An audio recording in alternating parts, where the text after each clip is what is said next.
Hello बच्चों, welcome to my YouTube channel. स्वागत है आपका मेरे इस चैनल में। आज हम पढ़ने वाले हैं टाइम एंड टेंसेस। मैं आपको बताऊं बच्चों, बहुत सारे बच्चों के कमेंट आ रहे थे, डिमांड थी कि मैम टेंस का आप लेके आइए वीडियो। तो आज फाइनली हम टेंस पढ़ेंगे। प्रीवियस क्लास जो हमारी थी वो वॉइस पे फिनिश हो गई, हमने वॉइस कंप्लीट कर लिया। अब हम पढ़ेंगे टाइम एंड टेंस। ठीक है, तो आज हम जो डिस्कस करेंगे वो किस पे करेंगे? टेंस पे। ठीक है बच्चों, किस पे करेंगे? टेंस। कि टेंस क्या होता है, कितने प्रकार के होते हैं और उसके डेफिनेशन। हम धीरे धीरे सारी चीजों को सीखने वाले हैं। तो आप चाहें तो यहाँ से नोट्स प्रिपेयर कर सकते हैं। फिर भी अगर कोई दिक्कत हो, कोई चीजें नहीं समझ में आ रही, तो आप उसको मुझे कमेंट बॉक्स में राइट करके बता सकते हैं। ठीक है, तो आइए चलते हैं और स्टार्ट करते हैं। सबसे पहले हम देखेंगे कि टेंस क्या होता है। ठीक है बच्चों, to express the time of an time. Tense समय को बताता है, समय के परिवर्तन को बताता है और एक्सप्रेस करता है टाइम ऑफ एन एक्शन, कि काम कब हुआ है, किस टाइम पे हुआ है, समय अवधि क्या थी, उसके बारे में बताता है। ठीक है, तो इसी को हिंदी में देखेंगे। कार्य के समय के अनुसार वाक्य रूप में जो परिवर्तन होता है उसे टेंस कहते हैं। ठीक है, बात वही हुई कि काम कब हो रहा है और समय के अनुसार, कब होने का मतलब टाइम। ठीक है, एग्जाम्पल देखेंगे। He reads a book. She writes a letter. Mahesh drinks hot milk. I have completed my homework. अब आप ध्यान देंगे कि ये बाकी के जो 3 सेंटेंस है ये आपको दिख रहे हैं प्रेजेंट इंडेफिनिट में। किसमें बच्चों? प्रेजेंट इंडेफिनिट में। इसका मतलब पहले आपको समझ में आ गया कि हम प्रेजेंट के बारे में पढ़ रहे हैं, क्योंकि ये काम हो रहा है। यहाँ पे क्या बोला गया? ही रीड्स अ बुक, वह पुस्तक पढ़ता है। शी राइट्स अ लेटर, वह पत्र लिखती है। Mahesh drinks hot milk, Mahesh गर्म दूध पीता है या गर्म दूध पीता है। तो आप समझ रहे हैं कि सब में ता है इस टाइप का है, तो इसे हम क्या बोलेंगे? Present indefinite. खैर, हम अभी आगे की स्लाइड में देखेंगे कि ये 1 बाय 1 होता क्या है। काइंड्स में देखेंगे। I have completed my homework, तो यहाँ पे कार्य कंप्लीट हो गया है। ठीक है, तो है कि मैंने अपना काम कर लिया है या मैं अपना काम कर चुका हूँ। तो आप देखेंगे या मैं अपना गृह कार्य कर चुका हूँ। तो यहाँ पे जो टेंस की बात करें तो ये कहलाता है प्रेजेंट परफेक्ट। क्या कहलाता है? Present perfect. सभी बच्चे ध्यान से देखेंगे, प्रेजेंट परफेक्ट। आगे देखते हैं बेटा। अब हम बात करते हैं काइंड्स ऑफ टेंस। मैंने आपको ब्रीफ में थोड़ा सा इंट्रोडक्शन दे दिया, बस वहीं से अब हम इसको स्टार्ट करेंगे। काइंड्स ऑफ टेंस, तो यहाँ पे 3 प्रकार के टेंस होते हैं। प्रेजेंट टेंस, पास्ट टेंस और फ्यूचर टेंस। 3 प्रकार के टेंस होते हैं, प्रेजेंट टेंस, पास्ट टेंस और फ्यूचर टेंस। ठीक है बच्चों, चलिए अब इसको हम 1 बाय 1 करके डिस्कस करेंगे कि क्या होता है प्रेजेंट टेंस। पता होना चाहिए हमें कि डेफिनेशन क्या होती है। ध्यान देंगे इधर। An action which is done at the present time, किसी कार्य के वर्तमान समय में होने या करने, हो रहा है, हो चुका है या हो गया है तथा एक लंबे समय से होता रहा है का बोध हो तो उसे प्रेजेंट टेंस कहते हैं। यहाँ इंग्लिश में भी आप देखेंगे, an action which is done at the present time, मतलब प्रेजेंट टाइम में, वर्तमान समय में जो भी काम हो रहा है या जो हो चुका है उसे आप क्या बोलेंगे? Present tense. ठीक है, भले वो काम हो चुका है लेकिन आप प्रेजेंट में बोल रहे हैं ना। आपने बोला I have completed my homework, तो आप बोल रहे हैं कि मैं अपना काम कर चुका हूँ, मैंने अपना काम कर लिया है, मतलब लिया है, ये प्रेजेंट में ही आप शो करा रहे हैं, बता रहे हैं आप प्रेजेंट में ही। आगे एग्जाम्पल देखेंगे। I read a book, I am reading a book, I have read a book, I have been reading a book for an hour. अब आप देख रहे हैं यहाँ 4 प्रकार से लिखा गया है ये सेंटेंस। ठीक है, सेंटेंस जो है वो 4 टाइप से लिखा हुआ है। तो इसका मतलब क्या हुआ कि इसके क्या प्रेजेंट टेंस के 4 पार्ट नहीं होंगे? बिल्कुल होंगे, प्रेजेंट टेंस के 4 पार्ट होंगे। अभी आने वाली स्लाइड में हम देखेंगे। मैं आपको थोड़ा सा इधर इंट्रो पार्ट इसका बता दे रही हूँ। देखिए, सबसे पहले हम बात करें तो होता है present indefinite, present indefinite tense. फिर आता है present continuous tense, present continuous tense. फिर आता है बच्चों present perfect, present perfect tense. और फोर्थ आता है प्रेजेंट परफेक्ट कंटिन्यूअस। बात समझ में आई? ये होते हैं। तो देखिए, ये सबसे पहले अगर मैं बात करूं आई रीड अ बुक, तो क्या ये प्रेजेंट इंडेफिनिट नहीं है? बिल्कुल है। पहचान क्या होती है कि सबसे पहले आप ध्यान देंगे, अगर सिंगुलर होगा, सिंगुलर नाउन या प्रोनाउन होगा तो वर्ब के फर्स्ट फॉर्म में एस लगा होगा। अगर प्लूरल होगा तो उसके साथ वर्ब के फर्स्ट फॉर्म में एस नहीं लगता। आई रीड अ बुक, ठीक है, मैं एक पुस्तक पढ़ता हूँ, तो ये हो गया present indefinite. I am reading a book, मैं एक बुक पढ़ रहा हूँ, तो ये क्या हो जाएगा बेटा? ये प्रेजेंट कंटिन्यूअस हो जाएगा। क्या हो जाएगा? Present continuous. आगे देखेंगे पास्ट टेंस। अब इसको पढ़ेंगे, ध्यान से देखिएगा।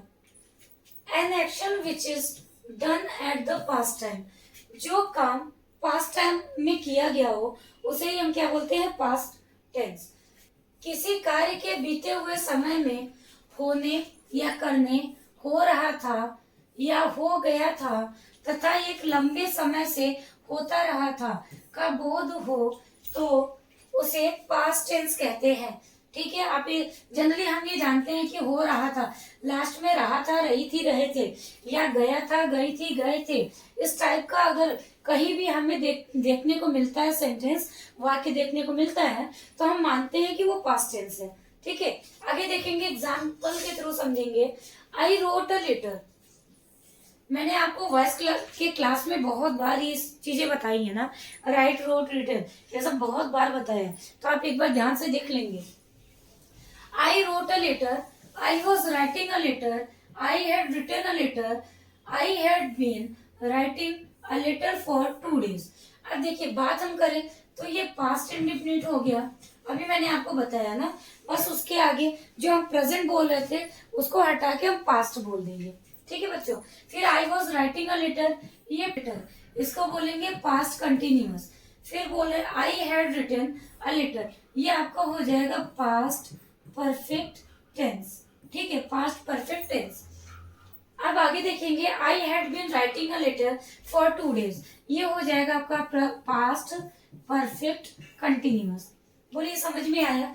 सारी चीजें वही हैं, वहां मैंने प्रेजेंट बोला था, ये आप देखेंगे, यहाँ पे मैंने प्रेजेंट लिखा है, बस इसी के आगे पास्ट लगा देंगे, बाकी चीजें मैंने यही लिखी हुई है, यहाँ प्रेजेंट की जगह हम पास्ट लगाएंगे। ठीक है बच्चों, ध्यान देखें। I wrote a letter, I wrote a letter, past indefinite. I was writing a letter, past continuous. I had written a letter, past perfect tense.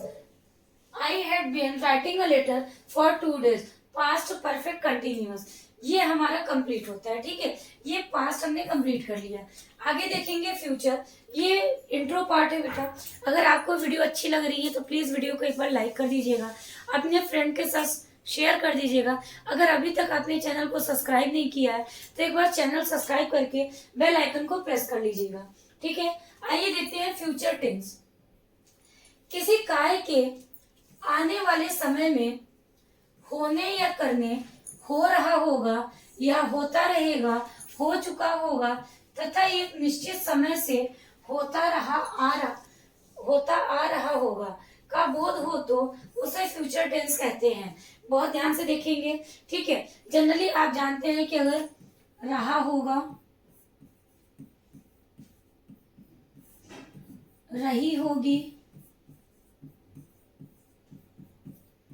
रहे होंगे,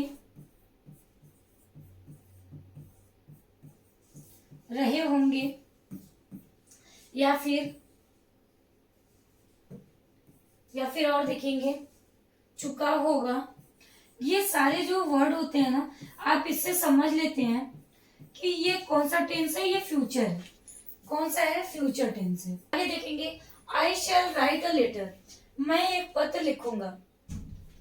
आई shall be writing a letter, मैं एक पत्र लिख रहा होगा या लिख रहा होगा। I shall have written a letter, मतलब मैं एक पत्र लिख चुका होगा। तो एक यहाँ पे आई के साथ शैल लगा हुआ है। तो दो चीजें होती है बेटा, हमेशा फर्स्ट पर्सन के साथ हम शैल का प्रयोग करते हैं, आई और वी के साथ हमेशा हम शैल का प्रयोग करते हैं। ठीक है, चाहे वो टेंस में हो, मैंने इसके पहले भी आपको वॉइस में भी बताया था कि टेंस में होगा तो आप वहां पे विल बी या शैल बी लगाएंगे, ऐसा बोला था ना। तो आई और वी के साथ हमेशा किसका प्रयोग होता है, शैल का प्रयोग होता है। अगर और चीजों की बात करें तो उसके साथ हम क्या करेंगे, बाकी सब्जेक्ट के साथ हम विल लगाएंगे। चाहे सब्जेक्ट का मतलब हो गया है नाउन हो प्रोनाउन हो, दोनों में से कुछ भी होगा उसके साथ आप विल लगाएंगे और आई और वी के साथ शैल लगाएंगे। क्लियर हो गया? आई होप आपको ये वीडियो अच्छी लगी होगी, सारी चीजें समझ में आई होंगी। अभी आज ये हमारा जस्ट इंट्रो पार्ट था। ठीक है, आज हमारे ये इंट्रो पार्ट था और हमने ये देखा कि सबसे पहले एक बार रिविजन कर लेते हैं। टाइम एंड टेंसेस, हम इसमें टेंस पढ़ रहे हैं। टेंस क्या होता है ये हमने देखा। काइंड्स ऑफ टेंस, तो इसके 3 काइंड्स होते हैं, प्रेजेंट, पास्ट और फ्यूचर। आगे देखेंगे प्रेजेंट टेंस। प्रेजेंट टेंस क्या होता है ये भी हमने डेफिनेशन देखा। इसके 4 पार्ट्स होते हैं, present indefinite, present continuous, present perfect and present perfect continuous. ठीक है, तो इसी तरीके से पास्ट भी हो जाएगा, पास्ट में भी होगा। तो आपने पास्ट में देखा जो काम हो चुका होता है, ठीक है, तो उसे हम क्या बोलते हैं, या रहा था, रही थी, इस टाइप से होता है, उसे हम क्या बोलते हैं, पास्ट में बोलेंगे। और उसको हम आगे भी सेग्रीगेट करेंगे ना, अलग अलग हम पढ़ेंगे। तो इसी चीज को मैंने आपको यहाँ पे बताया कि इसको जब आप अलग करते हैं तो present indefinite, present continuous, present perfect और प्रेजेंट परफेक्ट कंटिन्यूअस। अगर हम बात करें पास्ट की तो वैसे पास्ट का हो जाएगा past indefinite, past continuous, past perfect tense और पास्ट परफेक्ट कंटिन्यूअस। ठीक है बच्चों, अब बात करते हैं फ्यूचर की। तो फ्यूचर का भी सेम वैसा ही होगा, फ्यूचर इंडेफिनिट, फिर future continuous, future perfect and future perfect continuous. इस तरीके से आपका ये कंप्लीट होता है तीनों सेंटेंस। लेकिन आज हमने इंट्रो पार्ट देखा, बाकी की और भी ये जो हमारा टॉपिक है बहुत इंटरेस्टिंग है, बहुत मजा आने वाला है। आप जानते हैं कि क्लास 10th में और 12th में यहाँ से क्वेश्चन पूछा ही जाता है, ट्रांसलेशन के रूप में आता है और स्टोरी टाइप होता है। ठीक है, तो आपको यहाँ से बहुत मदद मिलेगी। तो अगर आपने चैनल को सब्सक्राइब नहीं किया एक बार कर लीजिएगा, ताकि इसका जो भी वीडियो हो आप तक पहुंचे और जो भी नोटिफिकेशन आने वाली हो वो आप तक जरूर से पहुंचे वीडियो की। ठीक है, तो मिलते हैं बच्चों नेक्स्ट वीडियो में, तब तक के लिए जय हिंद, जय भारत, खुश रहिए और पढ़ते रहिए। और जो भी वीडियो आपने अभी नहीं देखी है आप उसको एक बार जरूर से देख लीजिएगा। मिलते हैं नेक्स्ट वीडियो में, तब तक के लिए गुड बाय।